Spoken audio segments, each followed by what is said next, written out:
जे। ये क्या है? ये। जे। अब हम मीम को वैसे ऐसे लिखते हैं ना, लेकिन मीम की छोटी शक्ल है ये क्या है? मीम की छोटी शक्ल। वैसे मीम तो हम ऐसे लिखते हैं ऐसे। हाँ। लेकिन ये है मीम की छोटी शक्ल। ये है मीम और ये है मीम की छोटी शक्ल। ठीक है, ये इधर हम मीम की छोटी शक्ल जे के साथ लगा देंगे। ये है मीम की छोटी शक्ल। मीम की छोटी शक्ल के साथ हम अलिफ जोड़ देंगे। ये मीम की छोटी शक्ल है, इसके साथ हमने क्या जोड़ा? अलिफ।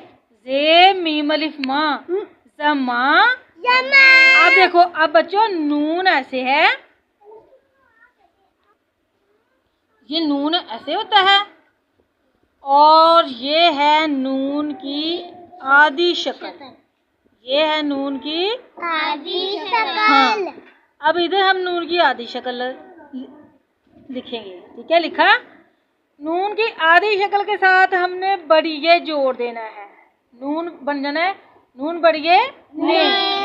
जे मीम, ये मीम है, मीम अलिफ माँ जमा नून बड़िए ने जमा ने।